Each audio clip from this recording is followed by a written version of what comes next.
just for equal weight distribution in the water. So we have a couple folks from this side to move over to this side. Once you get back to land, you can move right back to your original seat, but just so we have our equilibrium in the water. Sorry, I don't mean to block your view. That's good. Excellent. That's good. Awesome. Excellent. We're good. Awesome. Thank you folks so much. Worries me as I'm the only one that moved. Yeah, well, they actually saw something for the first time. Back there, water splashed up against the stairs and kind of got some of you folks in the back deck there. I'm kind of to see that. So that's a first. Now, folks, welcome to the Halifax Harbor. So the Halifax Harbor is the second largest ice-free harbor in the entire world, just after Sydney, Australia.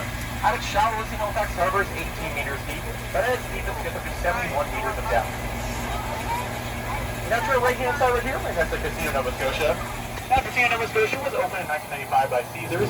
One can say they took a gamble on that business.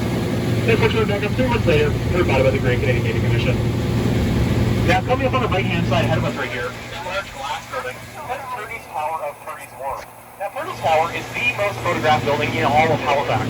And a pretty cool fact about it, some folks that are very own Dalhousie University created a system that would save us a bit of money on air conditioning costs. Now, instead of using traditional electric air conditioning, this building is cooled by the very water we are currently traveling on. And that geothermal cooling system saves Purdy's Tower about $100,000 every year on air conditioning. I will also point out on the right-hand side, these kind of glass-encased walkways connecting the buildings up Purdy's Wharf. That is also the Halifax headway system. And here in Halifax, every single year we get about 189 days of rainy weather conditions.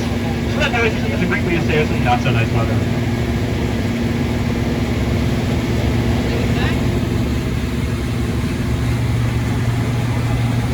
And now on very rainy days here in the Halifax Harbor, we do on occasion school spawning.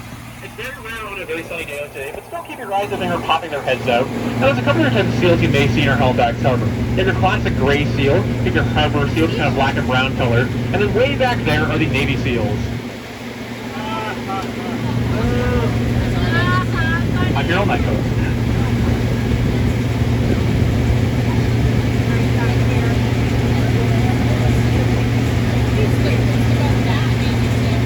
We'll point out coming up on the right-hand side, these wonderful pieces of artwork along this boardwalk area right here. And these pieces of artwork are changed out about every 3 to 4 weeks here during the summer months here in Halifax. And it's a really great way of promoting local Halifax artists and getting their names out there, as well as livening up this walking space.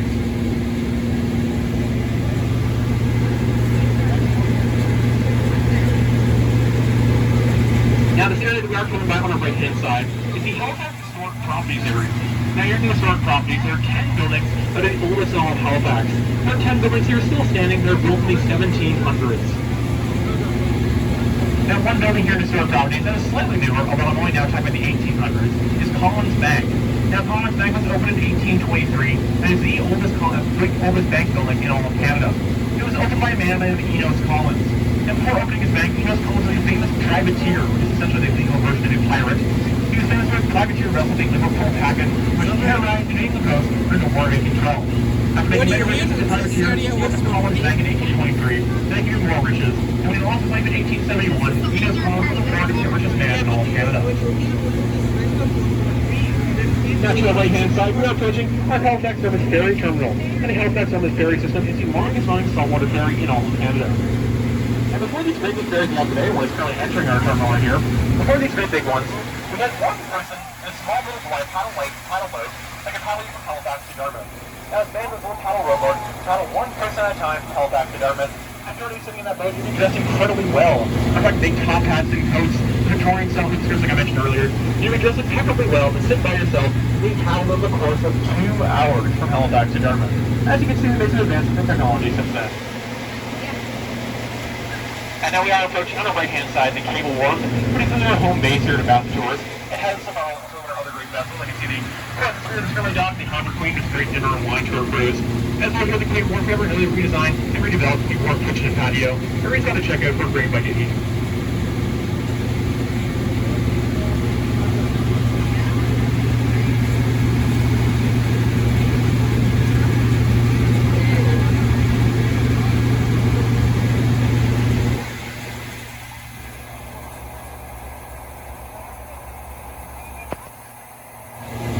Now we are approaching on the right-hand side the newest development here in Halifax, And that's the Queen's Mark development right over here, to your right-hand side. So the Queen's Mark development is one of the Mirror Hotels, some great restaurants and shops. That's the only real staple of Nova Scotia is located here in the Queen's Mark development. One of the locations of Peace by Chocolate is located here in the Queen's Mark. If you've never been before, it's a great chocolate shop that was founded by a family of Syrian refugees immigrating to Nova Scotia. If you've never been, I highly recommend checking it out. We're clients. And I can see to the right-hand side, not too many folks are brave enough to be on the steps in the harbor today, testing out just how cold the Halifax harbor truly is. No one's going for a swim today.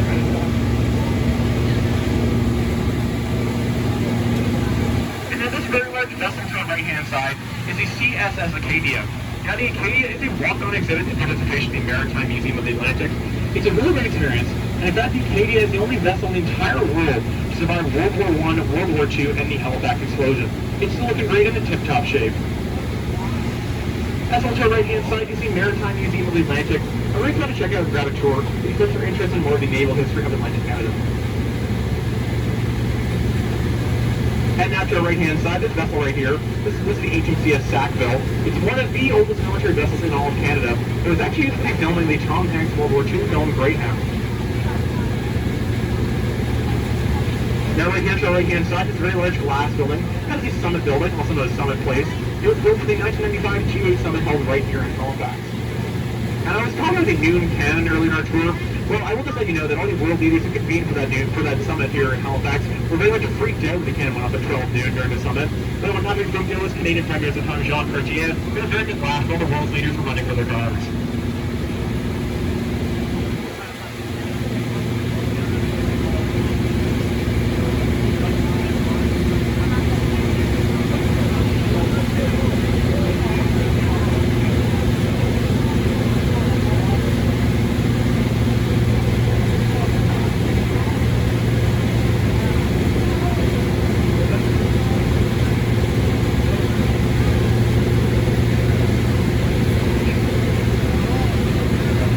Folks, to the right-hand side, it's a very large super yacht right there. That is my boat. Puts a freaking word up the tour. Just please have your shoes on for a coming board. No, I'm joking, of course. Now my boat. But I do believe the price tag on that vessel right there will get you about $20 million of your price tag is.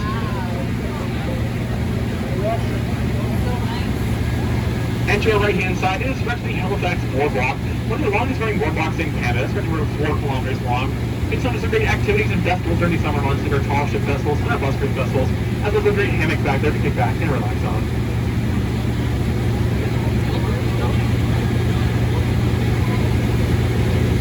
And over there is the Bishop's Landing area, a very talk with the different restaurants and shops, as well as you can see smaller non-commercial vessels are allowed to dock in the Bishop's Landing area.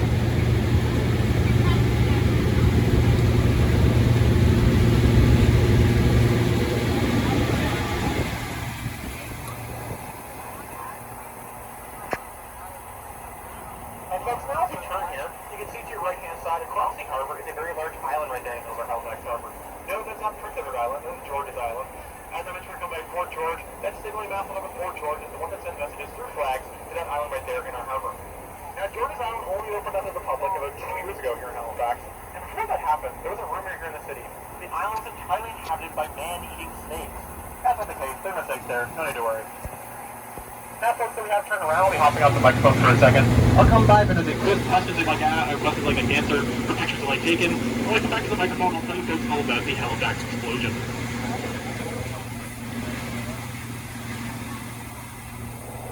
Want to take a picture?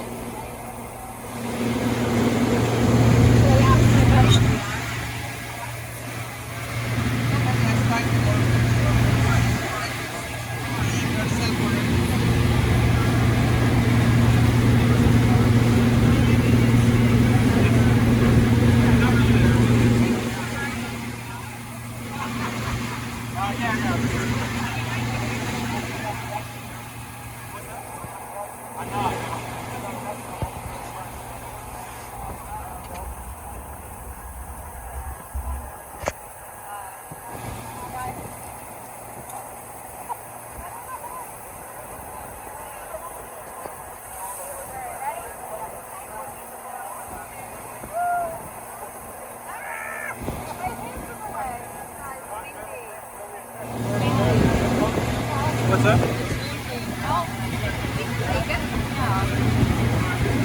I forgot.